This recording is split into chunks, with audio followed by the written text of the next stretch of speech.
Namaku Fikri. Ada suara yang terus memanggilku setiap malam. Bukan dari luar, tapi dari dalam. Ingatan yang tak pernah selesai. Dan malam ini, aku ajak kamu untuk mengingatnya bersama. Selamat datang di Jam Jelajah Misteri. Siang itu, suasana rumah kontrakan Fikri tenang. Dari jendela, cahaya matahari menembus tirai tipis, menyinari meja kerjanya yang penuh kabel, laptop, dan kamera. Ia tengah asyik mengedit video untuk channel Jam Jelajah Misteri ketika suara ketukan pelan terdengar dari pintu depan.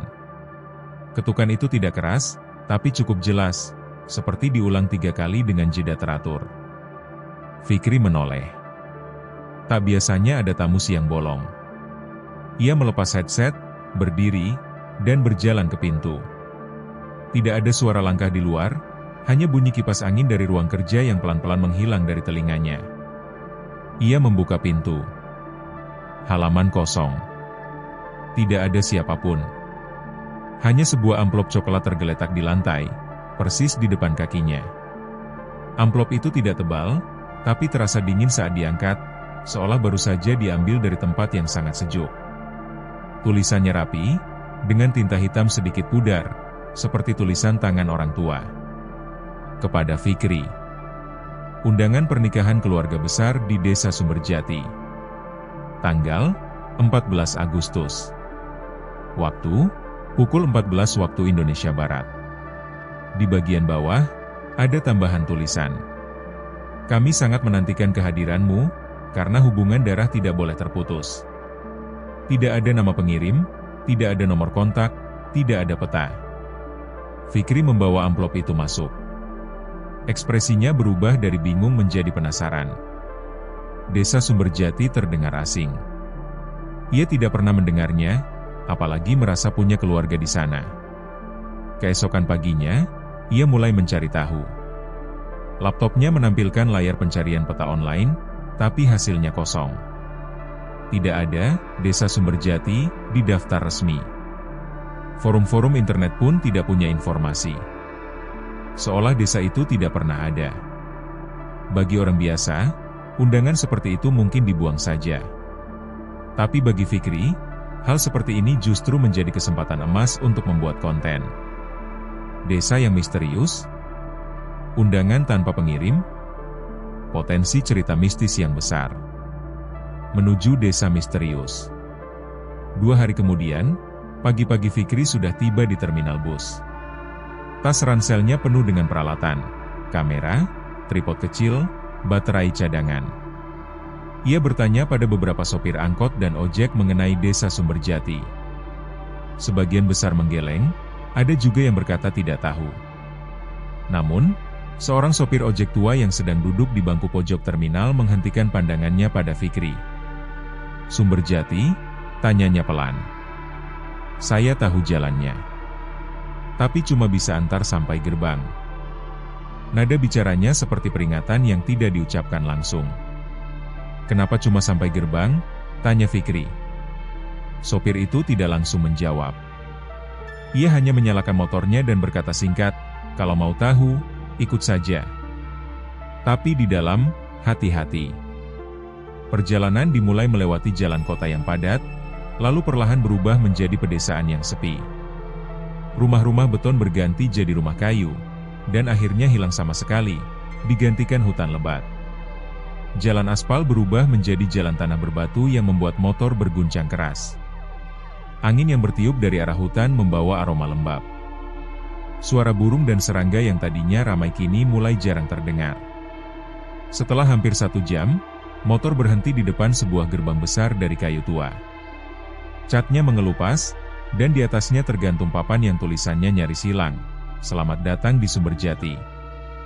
Di tiang gerbang tergantung selembar kain putih panjang, warnanya kusam dengan bercak kuning kecoklatan seperti noda yang sudah lama ada. Sampai sini saja, ujar sopir itu sambil mematikan mesin. Masuknya jalan kaki. Kalau di dalam ada yang tanya, bilang saja tamu keluarga. Fikri mengernyit, Tapi sopir itu hanya tersenyum tipis, matanya terlihat berat seperti menyimpan rahasia. Tanpa memberi kesempatan bertanya lagi, ia menyalakan motor dan pergi meninggalkan Fikri sendirian. Langkah pertama ke Sumberjati. Jalan setapak setelah gerbang membelah kebun bambu yang rapat. Udara di sana lebih dingin, meski matahari masih bersinar. Cahaya hanya menembus sedikit, membuat suasana redup. Sekitar 5 menit berjalan, rumah-rumah kayu mulai terlihat. Modelnya tua, seperti rumah tahun 70-an, dengan atap rumbia dan dinding papan. Halaman depan luas, tapi kosong. Tidak ada aktivitas. Tidak ada suara ayam atau anak bermain. Di teras rumah pertama yang dilewati, seorang perempuan tua berdiri. Rambutnya panjang, beruban semua. Matanya mengikuti langkah Fikri tanpa berkedip. Ketika ia tersenyum dan mengangguk sopan, perempuan itu tidak membalas. Tatapannya tetap dingin sampai Fikri hilang dari pandangannya. Di tengah desa, ada lapangan besar dengan panggung kayu di salah satu sisi. Panggung itu dihias kain putih dan bunga melati, tapi warnanya sudah sedikit layu. Bau wangi kembang bercampur aroma dupa menyebar di udara. Beberapa warga mulai berdatangan dari berbagai arah. Mereka mengenakan pakaian tradisional Jawa dengan dominasi warna gelap. Semuanya menatap Fikri ketika ia lewat, tapi tidak ada satupun yang mengajak bicara. Seorang pria setengah baya, mengenakan baju lurik dan peci hitam, akhirnya menghampiri. "Kamu Fikri?" Fikri mengangguk. "Bagus," kata pria itu dengan senyum kaku. "Memang kamu harus datang. Ayo, ikut saya." Rumah pengantin. Pria itu membawa Fikri ke ujung desa, ke sebuah rumah joglo besar. Tiang-tiang kayunya dipoles mengilap, tapi di beberapa sudut terlihat retakan kecil. Terasnya penuh perempuan yang sibuk menata hidangan. Begitu masuk, bau wangi melati bercampur dupa semakin kuat. Di tengah ruangan, seorang wanita muda duduk di kursi besar. Gaun putih sederhana menutupi tubuhnya, dan kepalanya ditutupi kerudung tipis. Ia duduk diam, menunduk, tangan terlipat rapi di pangkuan. "Inilah mempelai wanita," kata pria itu. "Namanya Sari." Sari mengangkat kepalanya perlahan. Wajahnya pucat, bibir nyaris tanpa warna, mata hitam pekat seperti tidak memantulkan cahaya. Tidak ada senyum, hanya tatapan yang membuat udara di ruangan terasa dingin. Sebelum Fikri bisa berbicara, seorang perempuan paruh baya masuk. "Jangan lama-lama," katanya tegas. "Pengantin harus beristirahat. Nanti malam pesta dimulai." Pria itu mengangguk, memberi isyarat pada Fikri untuk keluar. Peringatan nenek tua. Menjelang sore, Fikri berjalan menuju penginapan sederhana di rumah warga. Di depannya, seorang nenek duduk di kursi bambu, mengunyah sirih. Matanya yang tajam langsung memandangnya. "Kamu tamu?" tanya nenek itu. "Iya," jawab Fikri. Nenek itu menghela napas, lalu berkata pelan, "Kalau malam nanti kamu pulang, jangan lihat siapapun di jalan. Apalagi yang pakai gaun pengantin. Jalan terus. Jangan menoleh." Fikri sempat membuka mulut untuk bertanya, tapi nenek itu sudah memalingkan wajah, menatap kosong ke kejauhan. Di kejauhan, suara gamelan mulai terdengar dari arah lapangan. Malam belum tiba, tapi peringatan nenek itu membuat udara terasa lebih dingin, seolah ada sesuatu yang mengintai dari balik kegelapan yang akan datang. Malam mulai turun di desa Sumberjati. Cahaya lampu minyak menggantikan sinar matahari, memantulkan bayangan panjang di tanah berdebu. Dari lapangan desa, suara gamelan terdengar pelan dan lambat, seperti dimainkan tanpa semangat. Angin malam membawa aroma bunga melati bercampur bau dupa yang makin menusuk. Rumah joglo tempat pesta sudah ramai oleh tamu. Namun, ramai di sini bukan berarti riuh. Semua orang berbicara pelan, nyaris berbisik. Tidak ada tawa, tidak ada musik keras seperti pesta pada umumnya. Mereka duduk rapi di kursi bambu, menghadap panggung kecil di dalam rumah, menatap lurus ke depan. Fikri berdiri di dekat pintu masuk, memperhatikan suasana. Kamera kecilnya sudah siap di saku jaket, tapi ia ragu mengeluarkannya. Tatapan para tamu terasa berat, seolah mereka tidak suka orang asing mendokumentasikan acara ini. Seorang pria yang tadi menjemputnya siang hari melambaikan tangan, mengisyaratkan agar Fikri duduk di kursi kosong di barisan tengah. "Duduk saja di sini. Pengantin sebentar lagi keluar," katanya. Kehadiran pengantin. Lampu di ruangan diredupkan. Semua mata mengarah ke pintu samping.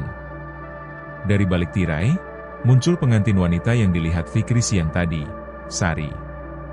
Ia berjalan pelan, gaun putihnya menyapu lantai, kerudung tipis menutupi wajah. Di belakangnya, seorang lelaki muda berpakaian beskap hitam mengikutinya. Wajahnya pucat seperti Sari, matanya menatap kosong ke depan. Langkah mereka tidak terdengar, seperti kaki mereka tidak benar-benar menapak lantai. Musik gamelan semakin lambat, hampir berhenti.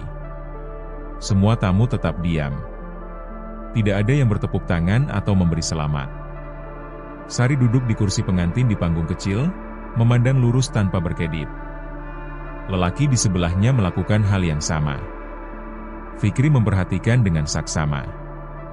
Dari jarak dekat, kulit Sari terlihat terlalu halus, seperti lilin. Dan di bagian bawah kerudungnya, lehernya tampak kaku, seolah tidak ada otot yang bergerak saat ia menoleh sedikit. Hidangan yang tak disentuh.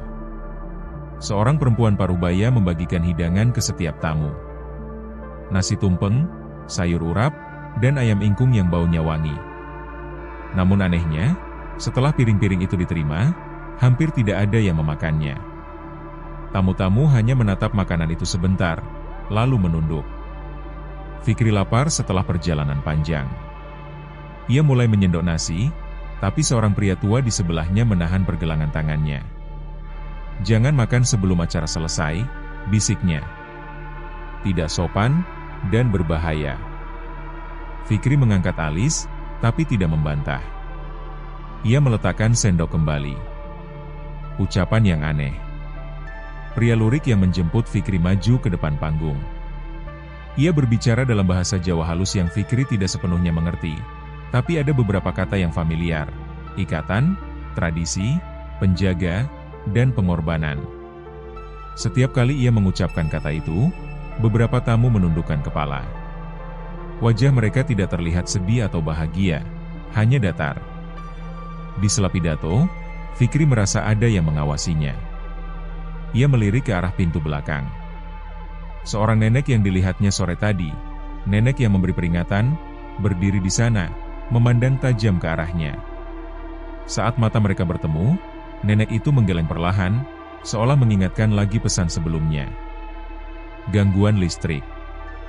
Tiba-tiba, lampu minyak di sudut ruangan bergetar. Suara gamelan berhenti mendadak. Beberapa tamu menoleh, tapi tidak ada yang berteriak. Angin dingin masuk dari celah pintu, membuat nyala lampu meredup. Dalam cahaya temaram, Fikri melihat sesuatu di wajah Sari. Kerudungnya bergeser sedikit, menampakkan kulit di bawah mata yang warnanya lebih gelap, seperti memar lama. Pengantin pria di sebelahnya tersenyum tipis, senyum yang terlalu lebar untuk wajah manusia biasa. Lalu, seperti tidak terjadi apa-apa, lampu kembali stabil. Musik gamelan dilanjutkan. Tamu-tamu kembali duduk tegak, seolah kejadian barusan tidak pernah ada. Ajakan yang tidak terduga. Acara inti selesai tanpa pesta dansa atau hiburan. Beberapa tamu mulai keluar perlahan. Fikri ikut berdiri, berniat kembali ke penginapan. Namun, di depan pintu, seorang pemuda dengan wajah pucat memanggilnya. "Malam ini, kalau sempat, ikutlah ke tepi hutan. Ada yang ingin bertemu denganmu." Fikri mengernyit. "Siapa?" Pemuda itu hanya tersenyum samar. "Pengantin ingin bicara, sendiri." Sebelum Fikri bisa bertanya lagi, pemuda itu sudah berjalan pergi, menghilang di kerumunan. Kembali ke penginapan. Di luar rumah joglo, malam benar-benar pekat. Lampu-lampu minyak yang tergantung di jalan hanya memberi cahaya samar. Udara dingin menusuk tulang. Fikri berjalan pulang melewati jalan setapak di tengah desa. Rumah-rumah tertutup rapat, jendela-jendela gelap. Hanya suara angin yang terdengar. Di tengah jalan, ia melihat sosok nenek yang tadi berdiri di pintu pesta. Nenek itu menatapnya lama, lalu berjalan mendekat. "Kamu sudah lihat sendiri, kan?" katanya pelan. "Apa maksudnya, Nek?" Fikri bertanya. Nenek itu mendekat, suaranya semakin lirih. Pengantin itu bukan pengantin. Mereka sudah mati, lama. Malam ini mereka akan mencari satu orang untuk ikut. Jangan keluar. Apapun yang terjadi, jangan lihat kalau ada yang memanggil. Sebelum Fikri bisa menanggapi, nenek itu sudah berjalan pergi, tubuhnya perlahan menghilang di kegelapan. Aroma di tengah malam. Beberapa jam kemudian, di penginapan yang sepi, Fikri mencoba tidur. Tapi aroma melati yang pekat tiba-tiba tercium, lebih kuat dari yang ada di pesta. Angin malam berhembus melalui celah jendela, membawa suara langkah kaki di luar. Langkah itu pelan, tapi pasti, berhenti tepat di depan kamarnya. Lalu, suara pelan terdengar memanggil namanya.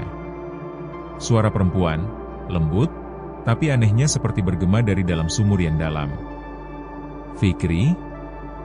Jantungnya berdegup kencang. Ia mengingat pesan nenek itu, "Jangan lihat." Tapi rasa penasaran menekan pikirannya. "Fikri, keluar. Aku ingin bicara." Suara itu kini terdengar lebih dekat, seperti tepat di telinga meski pintu masih tertutup. Aroma melati semakin menyengat, membuat kepalanya pusing. Ia berdiri perlahan, mendekati pintu. Tangannya hampir menyentuh gagang pintu, lalu ia membeku. Dari celah bawah pintu, ia melihat bayangan gaun putih panjang yang menyeret lantai. Bab ini berakhir di situ, menyisakan Fikri berdiri diam, sementara bayangan gaun itu tidak bergerak dari depan pintunya. Langit sudah gelap total ketika pesta pernikahan akhirnya selesai.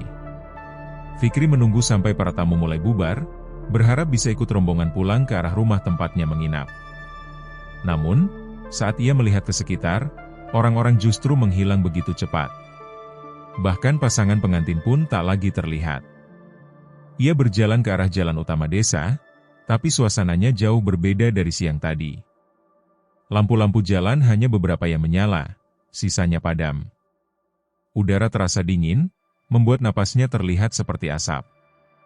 "Ah, jalan pulang kan cuma lurus, gak bakal nyasar," gumamnya sambil menyalakan senter ponsel. Suara musik pesta yang tadinya riuh kini sudah lenyap, digantikan oleh hening yang menekan telinga. Sesekali hanya terdengar suara jangkrik, tapi anehnya, suara itu pun kadang hilang seperti tercekik. Di ujung jalan, Fikri melihat sosok berpakaian putih berjalan sendirian. Ia sempat mengira itu salah satu tamu yang pulang lebih dulu. Tapi saat cahaya senter mengenai gaun itu, darahnya terasa berhenti mengalir. Itu adalah gaun pengantin.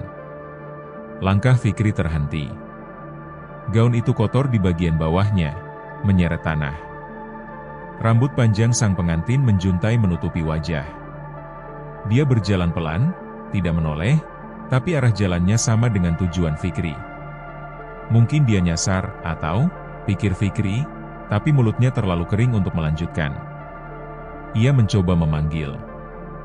"Mbak, mau pulang bareng?" Suaranya bergetar. Tidak ada jawaban. Sosok itu terus berjalan, langkahnya aneh, seperti kaki kirinya sedikit terseret.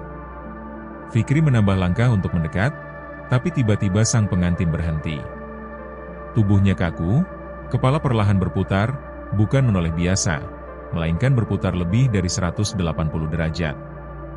Dari balik rambut yang tergerai, terlihat wajahnya. Itu bukan wajah manusia. Matanya besar seperti mata bangkai burung, hitam penuh dan berkilau. Mulutnya robek sampai ke pipi, membentuk senyum yang tidak mungkin dilakukan manusia. Fikri terhuyung mundur. Senter ponselnya bergetar di tangannya. Tubuhnya dingin, Keringat dingin menetes di pelipis. Sosok itu kemudian bergerak, cepat sekali. Dalam beberapa detik, ia sudah berdiri hanya beberapa meter di depan Fikri. Bau busuk yang menyengat tercium, seperti daging yang dibiarkan membusuk di udara terbuka. Fikri ingin lari, tapi kakinya seperti terkunci. "Ah, aku cuma mau pulang," suaranya nyaris tak terdengar. Sosok itu tidak bicara.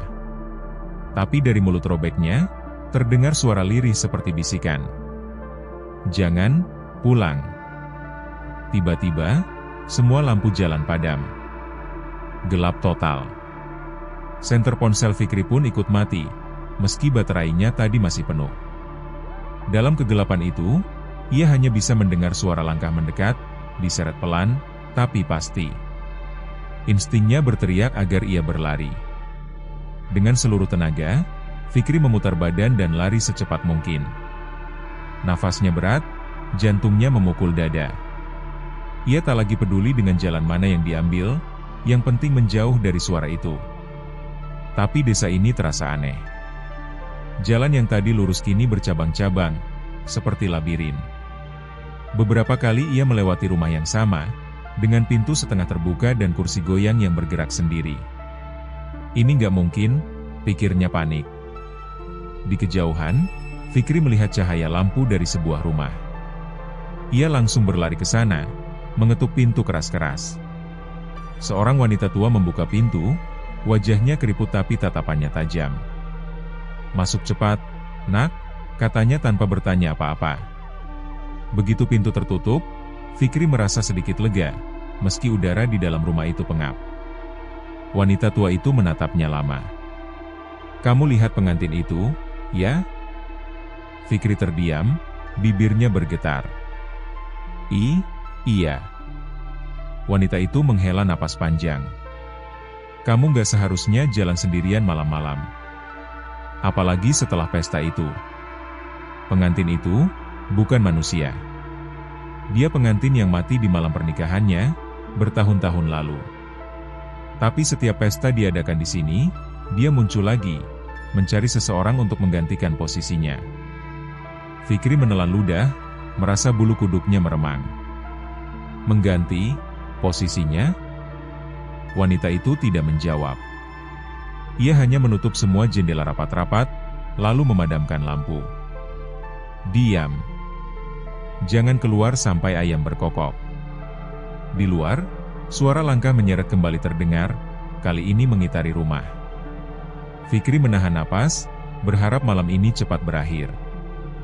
Fikri berdiri mematung di pinggir jalan tanah itu. Cahaya bulan setengah tertutup awan, hanya memberi sedikit penerangan.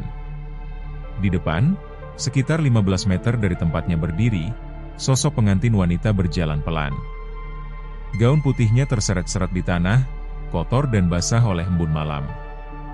Kerudung tipis menutupi kepala, tetapi wajahnya. Fikri mengerjap, memastikan matanya tidak salah lihat. Wajah itu tidak memiliki bentuk manusia. Kulitnya pucat keabu-abuan, seperti lilin meleleh. Bagian matanya kosong, hanya lubang gelap yang dalam. Mulutnya terentang lebar tanpa gigi, seperti robekan kain. Jantung Fikri berdetak keras. Dia ingin lari, tapi kakinya terasa berat. Otaknya berteriak untuk memalingkan muka, tapi pandangannya terkunci pada sosok itu. Pengantin itu berhenti berjalan, lalu menoleh perlahan ke arahnya. Suara lirih, nyaris seperti bisikan dari dalam tanah, terdengar. "Sudah datang."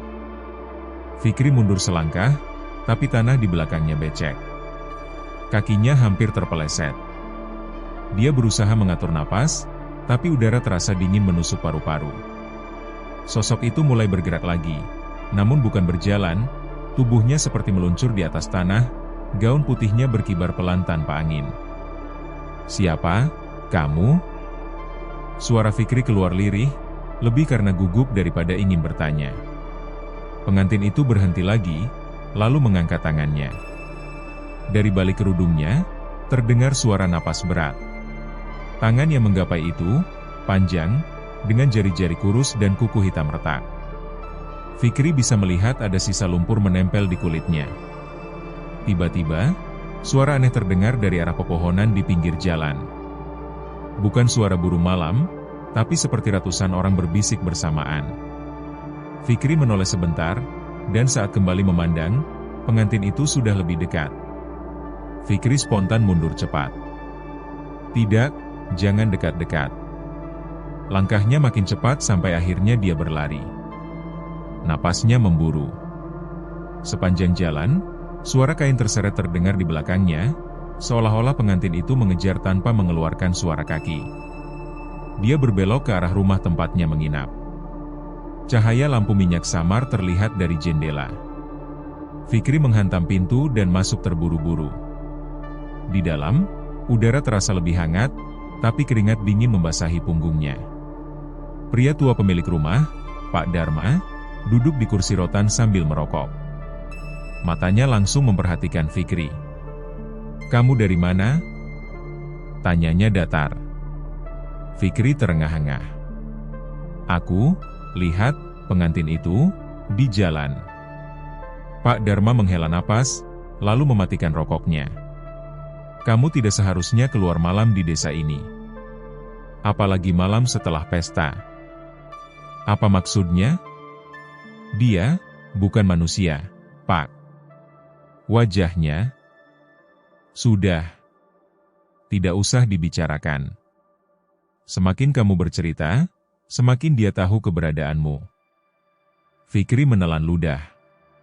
Kata-kata itu membuatnya semakin gelisah. Dia ingin bertanya lebih banyak, tapi tatapan Pak Dharma tegas, seolah melarang. Malam itu Fikri tidak bisa tidur. Setiap kali memejamkan mata, ia teringat wajah pengantin itu.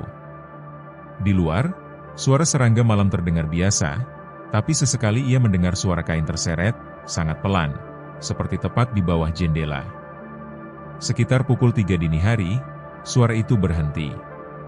Fikri berusaha menenangkan diri, meyakinkan bahwa itu hanya perasaan. Tapi ketika ia melirik ke jendela, ada bayangan tinggi berdiri di luar, diam, menghadap ke arah kamarnya. Dia menarik selimut hingga ke leher, memejamkan mata rapat-rapat, dan berharap pagi segera datang. Fikri terengah-engah, langkahnya berat seakan setiap inci tanah yang ia pijak mencoba menahannya. Nafasnya berpacu dengan degup jantung yang memukul-mukul dada. Di belakangnya, suara itu terus terdengar, suara gesekan kain, langkah pelan tapi pasti, seperti pengantin itu mengikuti, tidak pernah terburu-buru namun tak pernah tertinggal. Ia tak berani menoleh. Di kepalanya, wajah pengantin wanita itu masih membekas jelas, mata gelap pekat tanpa bola mata, mulut sobek memanjang hingga ke pipi, kulit pucat seperti mayat yang sudah lama terendam air. Setiap kali ia mengedip, wajah itu kembali, lebih dekat, lebih jelas. Lampu-lampu rumah di sepanjang jalan mulai padam satu persatu. Suasana desa yang tadi penuh tawa pesta kini berubah seperti kampung mati. Tidak ada orang yang keluar rumah. Tidak ada suara jangkrik. Bahkan angin pun seperti berhenti. Fikri akhirnya tiba di rumah tempat ia menginap. Dengan terburu-buru, ia membuka pintu dan langsung menguncinya rapat. Tubuhnya bersandar pada daun pintu, mencoba mengatur nafas. Tapi suara langkah itu masih terdengar. Tepat di luar. Perlahan-lahan, berhenti. Tepat di depan pintu. "Astagfirullah," gumamnya lirih. Lalu, ketukan. 1 kali. Berat. Fikri menahan nafas. Lalu suara itu terdengar. Suara perempuan, pelan, serak, tapi jelas. "Temani aku." Ketukan kedua, lebih keras. "Temani aku." Fikri mundur perlahan. Tangannya mencari-cari ponsel di saku, tapi ponselnya mati total. Tidak ada listrik. Gelap. Ketukan ketiga, disusul suara gesekan seperti kuku panjang yang menggaruk daun pintu. Fikri hampir berteriak, tapi tiba-tiba suara itu berhenti. Sepi. Ia tak berani bergerak selama beberapa menit. Keringat dingin mengalir di punggungnya. Saat ia mulai berpikir mungkin makhluk itu pergi, terdengar suara pintu dari dalam rumah, pelan, dari arah dapur. Fikri menoleh. Seseorang berdiri di lorong gelap itu. Gaun pengantin putih. Kepala sedikit miring, rambut hitam panjang menutupi wajah, tapi dari sela rambutnya, Fikri bisa melihat senyum itu. Senyum yang terlalu lebar untuk wajah manusia. Dia ada di dalam rumah. Fikri langsung lari ke arah jendela, berusaha membukanya. Tapi sebelum ia sempat keluar, tangan pucat dingin itu mencengkeram bahunya. Kuku panjangnya menembus kain baju. "Temani aku, sampai selamanya." Suara itu menggema di telinga Fikri. Pandangannya mulai kabur. Tubuhnya lemas. Dan sebelum segalanya gelap, ia melihat sesuatu. Jari-jari tangan itu bukan cuma memegangnya, tapi perlahan menembus kulitnya, seolah menariknya keluar dari tubuhnya sendiri. Pagi harinya, warga desa menemukan rumah tempat Fikri menginap kosong.